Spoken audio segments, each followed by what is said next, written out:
Hey, what's up, guys? Last week we talked about the magic 1%, which is the idea that it's easier to commit to something 100% than 99. And that's because until you're at 100% commitment, you force yourself to make a decision about whether you're committed at all every time a topic crosses your mind. Now, this wouldn't be worth discussing if everyone consistently hit all their goals and was living the life of a top producer. But sadly, we all know that too many people only sporadically hit their goals and only occasionally feel like a top producer, especially those with a habit of almost fully committing but never quite going all in. So what would cause someone to get all the way to 99% commitment and then stop short? Well, in a word, it's fear.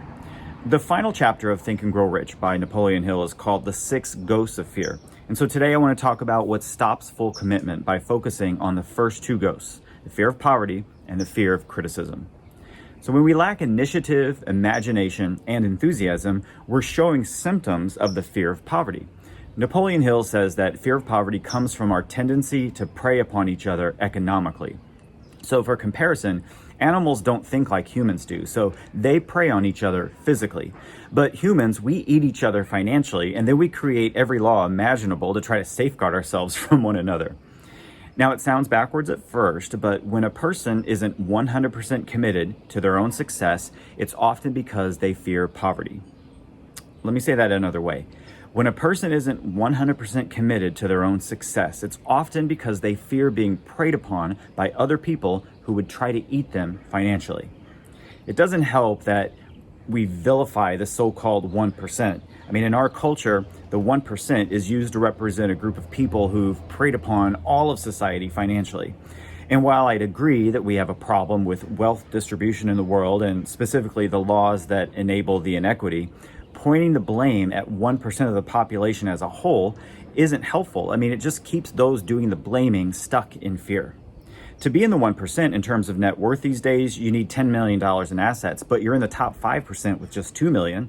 And further, to be in the top 1% of earned income, your entire household only needs to earn $422,000 a year. $166,000 will get your household in the top 5%. So, one of the secrets to committing fully to your own success is to overcome a fear of poverty, because I know pretty much everyone watching this would get along just fine if they were in the top percent and would love to reach the top 1% if you're not there already. Now, second, the fear of criticism.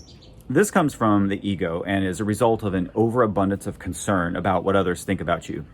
Symptoms would include lack of initiative or never expressing opinions, being afraid to show your own style, or even feeling like you always have to have the latest of everything.